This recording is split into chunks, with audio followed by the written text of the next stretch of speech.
families are one of the oldest street gangs in the Grand Theft Auto universe, specifically tied to Los Santos. Rockstar designed them as a direct parallel to real-world Crip sets in Los Angeles. Their colors, hand signs, territory, and rivalries reflect the culture of South Central LA gangs from the late 20th century. The families were originally conceived to embody neighborhood loyalty, with a focus on defending their streets against rivals. Unlike larger organized crime syndicates in GTA, their identity is built around local turf, block pride, and shared cultural symbols. Members identify themselves through green clothing, graffiti tags, and customized cars painted in gang colors. In Rockstar's design, the families serve as one half of Los Santos' main gang rivalry. Their primary enemies, the Ballas, were modeled after the Bloods of Los Angeles. The choice of green for the families instead of the Crips' traditional blue was deliberate. It allowed Rockstar to reference real-world gang structures without directly replicating them. From their earliest appearance, the family's presence is defined by three elements: territorial control, internal loyalty, and their ongoing war with the Ballas. This conflict shapes much of the storyline in both GTA San Andreas and GTA 5, creating a through line across decades of in-game history.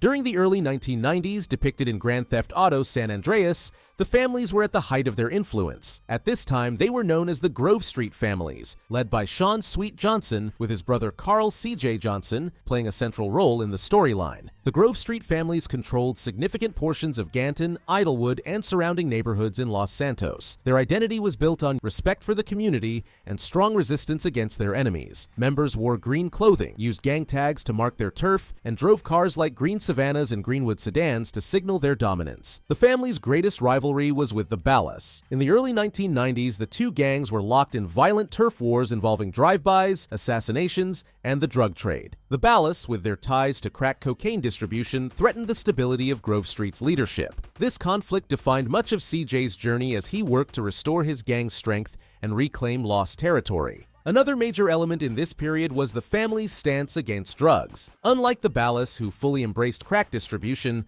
the families initially resisted dealing hard drugs, believing it damaged their communities. This decision weakened them financially but reinforced their identity as protectors of their neighborhoods. By the end of the San Andreas storyline, CJ and Sweet had re-established the Grove Street families as a dominant force, reclaiming turf and restoring their reputation in Los Santos. This period is remembered as the family's peak era, when their unity and leadership allowed them to stand as one of the strongest gangs in the city. Following the events of the early 1990s, the families began to lose the strength and unity that had once made them dominant. While the Grove Street families regained control of territory during CJ's storyline, this stability did not last into the years that followed. The main cause of their decline was fragmentation. Instead of remaining one unified gang under a single leadership, the families split into separate neighborhood-based sets. Each clique controlled only a few blocks, and while they all identified with the family's green colors, they often competed against one another for resources and influence. This internal division weakened their ability to resist rivals. The Ballas, who had embraced large-scale drug trafficking,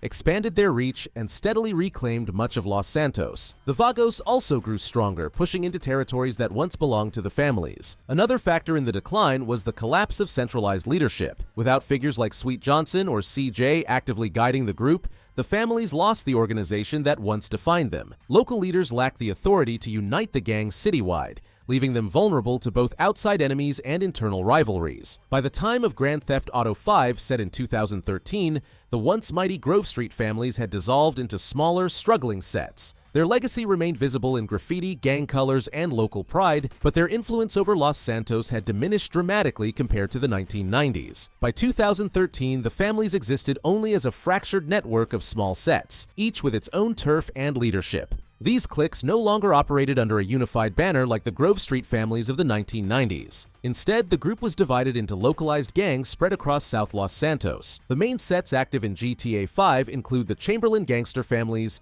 the Forum Drive families, the Carson Avenue families, and the Davis Neighborhood families. Each set controls only a few blocks and maintains its own hierarchy, making cooperation between them difficult. Although all wear green and claim allegiance to the families, conflicts between sets are frequent, and this constant infighting prevents them from regaining their former power. Their territories are scattered across neighborhoods like Davis, Strawberry, and Chamberlain Hills. Murals, green gang tags, and members dressed in green identify these areas. In GTA 5, the families are portrayed as stuck in decline. They remain visible in street culture, but their lack of unity allows rivals such as the Ballas and Vagos to operate with fewer obstacles. The gang is no longer the citywide power it once was, but rather a collection of weakened factions tied together by history and color, not by effective leadership. Franklin Clinton represents a new generation of the families. While tied to the Chamberlain gangster families through his friend Lamar Davis, Franklin himself is portrayed as someone who is cautious about gang life and skeptical of its long-term future. His involvement reflects the realities of a younger member who recognizes both the loyalty gangs offer and the limitations they impose. Lamar Davis, by contrast, is deeply invested in the family's identity. He is proud of his gang ties, loyal to Chamberlain Hills, and constantly seeks to prove himself against rivals like the Ballas. Lamar's actions throughout Grand Theft Auto 5 often pull Franklin into conflicts, whether through drug deals, repossession jobs, or retaliations against rival gangs. The family's decline is highlighted through Franklin and Lamar's experiences. Missions like Repossession and Hood Safari demonstrate the dangers of small-scale gang wars, where disputes over drugs and turf quickly spiral into shootouts. Franklin's journey is ultimately about leaving the cycle of street gang violence behind, while Lamar embodies those who remain committed to the gang even as it struggles. Their relationship underscores the broader theme of the family's decline, younger members caught between loyalty to the gang and the desire for a better life. By the events of Grand Theft Auto 5, the family's most important rivalry remains with the Ballas. This conflict stretches back decades and continues to dominate their interactions in South Los Santos. Even though both gangs have weakened compared to their past, the hostility between them is constant, with drive-bys, ambushes, and turf battles shaping much of the local street life. The rivalry is seen clearly in missions. In Repossession, Franklin and Lamar attempt to recover a bike from the Ballas, which escalates into violence. In Hood Safari, a supposed drug deal between Lamar, Franklin, and the Ballas quickly turns into a deadly shootout. These examples highlight how unstable relations are between the gangs, where even small business dealings often collapse into bloodshed. Beyond the Ballas, the families also face tension with the Vagos. Although the Vagos' main turf is in East Los Santos, their drug networks bring them into conflict with families' sets in neighboring areas. Occasional clashes erupt over territory, adding another layer of pressure on the already weakened families. The Ballas maintain citywide connections, and the Vagos link into larger cartel operations. By comparison, the family's fragmentation leaves them unable to compete effectively, forcing them to fight constant defensive battles rather than expand their influence. The families are heavily inspired by the Crips, one of the largest and most well-known street gangs in Los Angeles. Rockstar adapted key elements of Crip culture when designing the families, but altered them slightly to avoid direct replication. The most visible change is color. While the Crips traditionally identify with blue, the families wear green. This adjustment allowed Rockstar to keep the reference clear without copying exact details. Graffiti, hand signs, and customized cars are also drawn from real-life gang culture. Rockstar used these visual markers to make the families recognizable in-game, just as Los Angeles neighborhoods are marked by Crip graffiti and street colors in reality. The rivalry between the families and the Ballas reflects the Crips Bloods conflict. By reimagining the Bloods as the purple-clad Ballas, Rockstar created a parallel feud that drives much of Los Santos's gang violence. Across the GTA timeline, the families illustrate the rise, fall, and fragmentation of a once powerful gang. In the early 1990s, as shown in GTA, San Andreas, the Grove Street families were strong, united, and respected under leaders like Sweet Johnson. Their battles against the Ballas defined the era, and with CJ's return, they briefly regained their dominance in Los Santos. After these events, the families entered a period of decline. This decline is evident in Grand Theft Auto 5,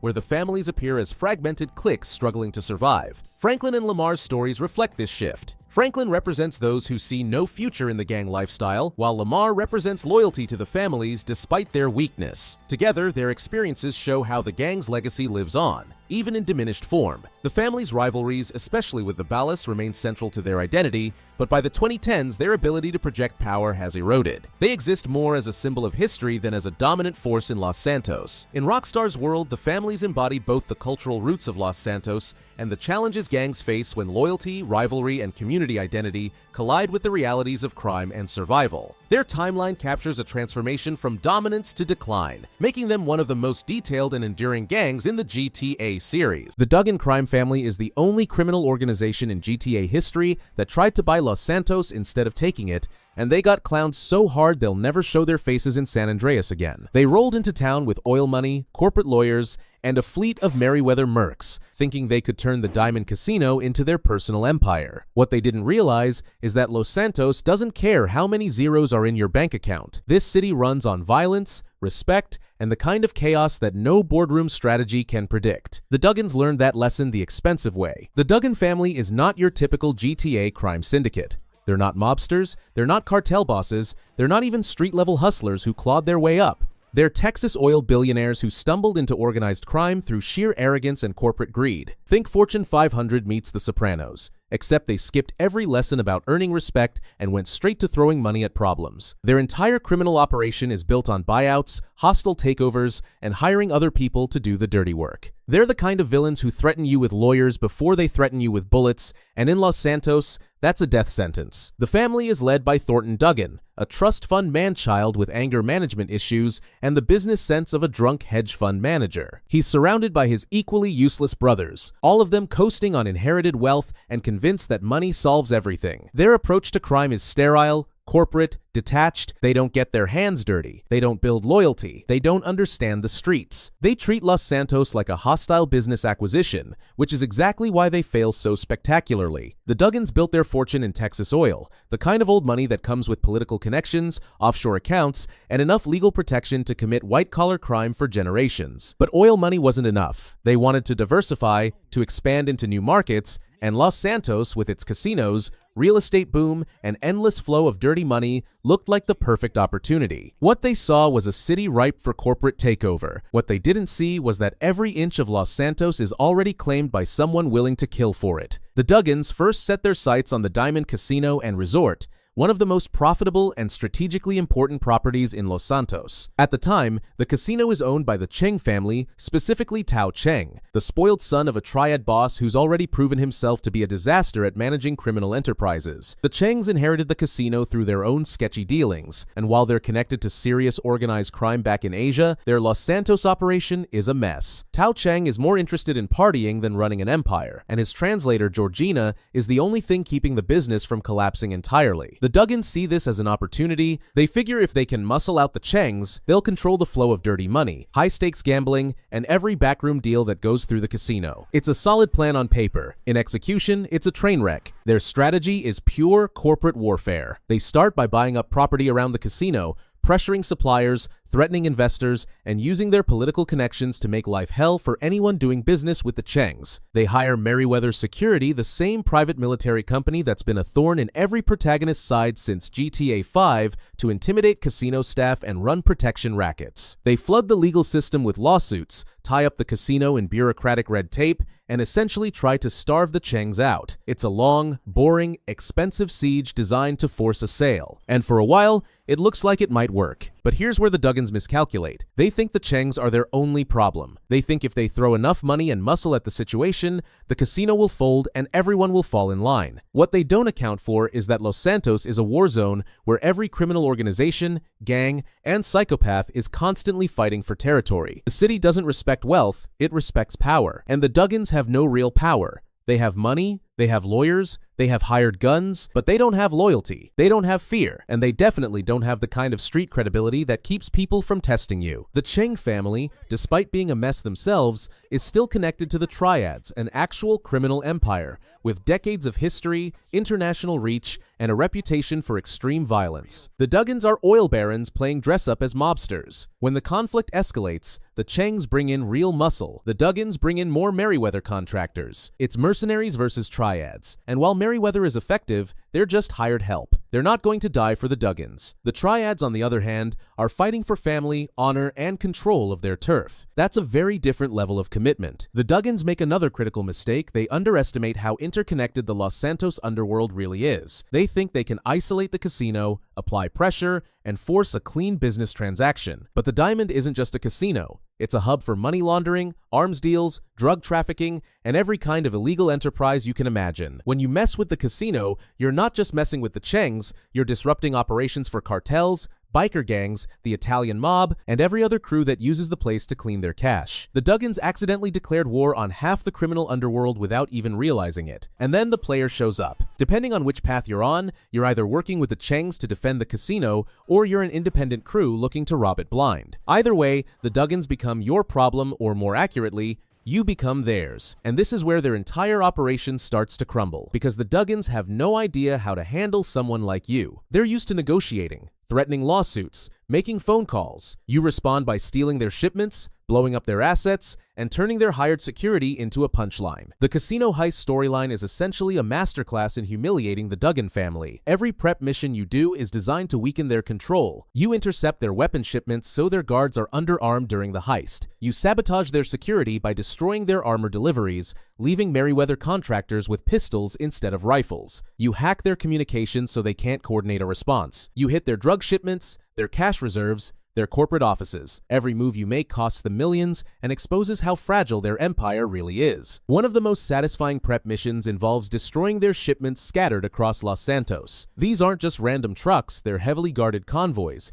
carrying high-end weapons, body armor, and tactical gear meant to turn the casino into a fortress. You hunt them down one by one, blowing up helicopters, ambushing armored trucks, and leaving Merryweather scrambling to explain to Thornton why his million-dollar security operation just got torched by one crew. Each shipment you destroy is another crack in the Duggans' armor, another piece of evidence that their money can't protect them from someone who actually knows how to operate in this city. The problem with them is they never adapt. They never change tactics. They just keep throwing money at the problem, hiring more mercs, increasing security, escalating the response. But they're playing a strategy game while you're playing GTA. You don't care about their net worth or their political connections, you care about the score. And when you finally hit the Diamond Casino, you don't just rob it, you embarrass them. You walk out with millions while their entire security apparatus falls apart. The Duggans spent a fortune trying to take over the casino, and you steal it out from under them in one night. Thornton Duggan's response to all this is legendary for all the wrong reasons. The guy completely loses it. He's constantly on the phone screaming at his brothers,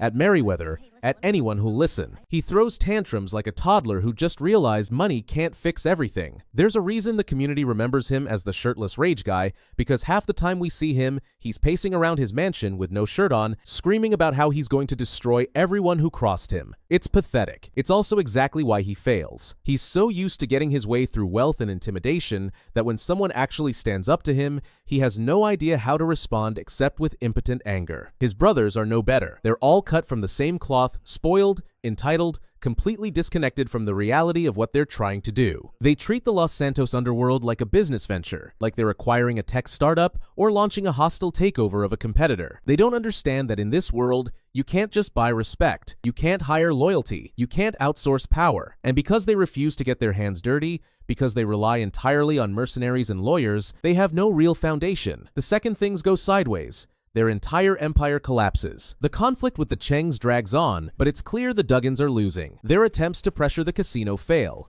Their hired security gets outmaneuvered. Their political connections don't mean anything when bullets start flying. And worst of all, they become a joke. The criminal underworld in Los Santos is brutal, but it respects competence. The Duggans have none. They're rich kids playing gangster, and everyone knows it. By the time the dust settles, they've burned through millions, lost the casino, and destroyed any credibility they might have had. What makes the Duggans' failure even more humiliating is that they had every advantage: unlimited resources, political protection, access to the best private military contractors in the world, and a legal team that could bury anyone in lawsuits. On paper, they should have steamrolled the competition. But GTA doesn't work on paper. It works on the streets. And on the streets, the Duggans were nothing but targets wearing expensive suits. The Duggans' downfall is a perfect example of why traditional corporate tactics don't work in Los Santos. This is a city where Trevor Phillips exists, where the families and the Ballas are still shooting each other over territory, where the FIB runs black ops out of abandoned warehouses, where every business is a front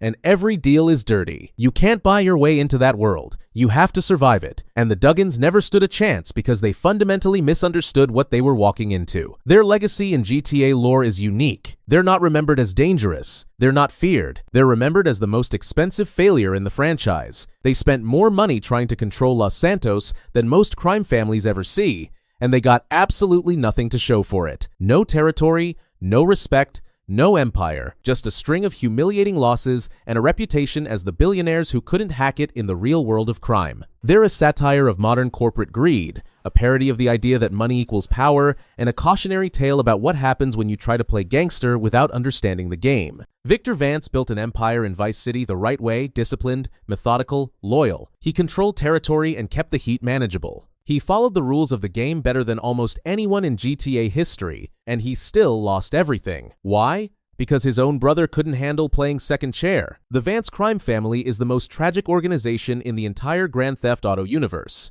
Victor and Lance Vance came from a military background, structured, disciplined, trained to follow orders and execute plans. Victor especially carried that mindset into everything he did. He was a soldier trying to take care of his family, support his sick mother, and keep his younger brother Pete out of trouble. That sense of responsibility shaped how Victor approached crime. He built power like he was running an operation, not a gang. Lance, on the other hand, had the training but none of the patience. He wanted the flash, the recognition, the respect, and he wanted it immediately. That difference between them is the foundation of everything that falls apart later. Victor gets dishonorably discharged from the military for a crime he didn't commit. His commanding officer, Sergeant Jerry Martinez, sets him up to cover his own illegal side hustle. Vic's kicked out, broke, and stuck in Vice City in 1984 with no options. He starts doing jobs just to survive small-time work, courier gigs, muscle contracts, but Victor doesn't stay small-time. He's too sharp for that. He starts seeing opportunities, he starts making connections, he links up with Phil Cassidy, Umberto Robina, Marty J. Williams. He moves cautiously, learns the players, maps out the territory. This is a tactician studying Vice City like a battlefield and figuring out where the power actually sits. Lance shows up wanting in. He's Victor's brother, so Vic brings him into the operation. But from the jump, Lance doesn't operate the same way. Victor builds relationships, Lance wants scores. Victor plans 3 steps ahead, Lance wants action now. Victor keeps his head down and stacks quietly, Lance wants everyone to know he's moving up. It's not that Lance is stupid, he's capable when he focuses. But he's insecure. He measures himself against Victor constantly and always comes up short in his own mind. That insecurity makes him reckless. It makes him impatient. And in Vice City, impatience gets you killed, or worse, it gets everyone around you killed. Victor starts taking over businesses. He's not just running jobs for other people anymore, he owns property. He runs a brothel, a strip club, legitimate fronts that generate clean income. He's controlling drug routes, setting up distribution networks, managing supply chains like a CEO. This is organized crime in the truest sense: structure, hierarchy, long-term planning. Victor even starts employing people, building a crew he can trust, delegating operations. He's creating an empire that can sustain itself, not just a quick cash grab that flames out. And he's doing it while staying under the radar of the major players. He's not stepping on the Mendez brothers' toes yet. He's not challenging Umberto's turf. He's carving out space intelligently, finding gaps in the market, taking what's available without starting wars he can't win. The way Victor runs his empire sets him apart from nearly every other crime boss in GTA.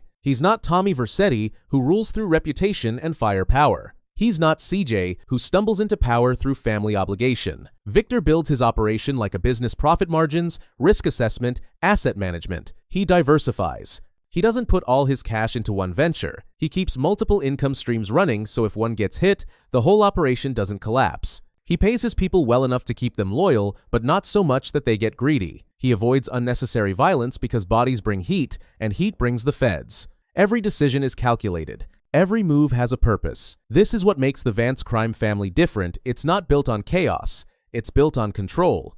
Lance hates this approach. He thinks Victor's playing it too safe. He wants to make bigger moves, take more risks, go after the major players directly. Victor keeps telling him to slow down, to be patient, to let the operation grow naturally. But Lance doesn't want to wait. He sees Victor getting respect, getting recognition, getting power, and Lance wants that for himself. He starts making moves without Victor's approval. He starts talking to people he shouldn't. He starts taking jobs that put heat on the whole operation. And every time Victor has to clean it up, that resentment in Lance grows. In his mind, Victor's holding him back. In reality, Victor's keeping him alive. The tension between them becomes the foundation of every problem that follows. Victor's trying to build something that lasts. Lance is trying to prove something that doesn't need proving. And that fundamental disconnect means they're never really on the same page, even when things are going well. Victor sees the empire as a means to an end: financial security, family stability, a way out eventually. Lance sees the empire as proof of his worth, a scoreboard that tells him whether he matters, That's a dangerous way to approach crime, because in Vice City, your worth is measured in survival, not status. And Lance never understood that. The Vance empire grows anyway. They're moving serious weight now. They've got connections with the Mendez brothers, they're supplying half the clubs in Vice City, they've got politicians and cops on the payroll. Victor's running a machine. He's still careful, still strategic, but the money's rolling in, and the power's real. For a moment, it looks like they've actually made it. Two brothers from nothing, dishonorably discharged and broke, now running one of the most efficient criminal operations in Vice City. They're not the biggest. The Mendez brothers still have more muscle, but they're the smartest. And in a city where most crews burn out in months, the Vances are built to last. Victor's approach to leadership also sets him apart. He doesn't rule through fear. He doesn't need to. People respect him because he's competent, because he keeps his word, because when you work for Victor Vance, you know exactly where you stand. He's clear about expectations. He rewards loyalty. He doesn't ask anyone to do something he wouldn't do himself. That kind of leadership is rare in GTA. Most bosses are tyrants or lunatics. Victor's neither. He's a professional. And that professionalism is exactly why the betrayal cuts so deep when it comes. Because Victor built the empire on trust, and trust is the first thing Lance destroys. That's when the cracks start showing. Lance's jealousy becomes impossible to ignore. He starts questioning Victor's decisions openly. He undermines him in front of the crew. He takes jobs solo and keeps the cash. He's not just being reckless anymore, he's actively working against Victor's authority. And the worst part is, Lance doesn't even see it as betrayal. In his mind, he's finally stepping up, finally proving he's just as capable as his brother. He thinks he's earning respect. Victor tries to hold it together. He still believes in family. He still thinks he can talk sense into Lance, remind him what they're building, get him back on the same page. But Lance is too far gone. He's convinced himself that he's been living in Victor's shadow, that he deserves more credit, that if people just saw what he could do without Victor holding him back, they'd respect him the way they respect Vic. So he starts making deals on the side. He starts talking to rivals, he starts feeding information to people who want to see the Vances fall. And he tells himself it's strategy. It's not. It's ego. The Mendez brothers notice the division. They're not idiots. They see Lance operating independently, see the tension between the brothers, and they exploit it. They start pushing wedges into that crack. They offer Lance opportunities that cut Victor out. They stroke his ego, tell him he's the real talent, tell him Victor's been holding him back all along. And Lance eats it up. He doesn't realize he's being played. He thinks he's finally getting the recognition he deserves. What he's actually doing is signing the death warrant for everything he and Victor built. The betrayal doesn't happen all at once. It's a slow bleed. Lance makes a move that costs them a major shipment. Then he cuts a side deal that puts them at war with Umberto's crew. Then he gives up intel that gets one of their stash houses raided. Each time, Victor has to scramble to fix it, to smooth things over, to keep the empire from collapsing. And each time, it gets harder. Because now people see weakness. They see internal conflict. They see opportunity. Victor watches his carefully constructed empire start to fracture. And the worst part is, he knows exactly where the fractures are coming from. He can trace every problem back to Lance's impatience, Lance's ego, Lance's need to be seen as more than Victor's little brother. And Victor tries everything to pull him back. He gives him more responsibility, thinking maybe Lance just needs to feel valued. He cuts him in on bigger scores, thinking maybe Lance just needs to see the money flowing his way. He even backs off some of his own leadership, giving Lance room to step up and prove himself. None of it works. Because the problem isn't that Lance feels undervalued. The problem is that Lance will never feel valued enough as long as Victor exists above him in any capacity. Victor finally confronts Lance directly. Victor lays it all out. And Lance's response? He accuses Victor of treating him like a subordinate instead of a partner. He says he's tired of being the backup, tired of following orders, tired of watching Victor get all the credit. Victor realizes in that moment that Lance doesn't care about the empire. He cares about being seen, and you can't build anything lasting with someone who values perception over loyalty. The Mendez brothers make their move. They come at the Vances, hard hitting their businesses, taking their territory, turning their allies. And Lance, instead of standing with Victor, makes a choice. He cuts a deal, he sells out his own brother to save himself, thinking he can survive the fallout and come out on top. It's the ultimate betrayal. And it's the moment the Vance crime family dies. Why? Because one brother couldn't stand living in the shadow of the other.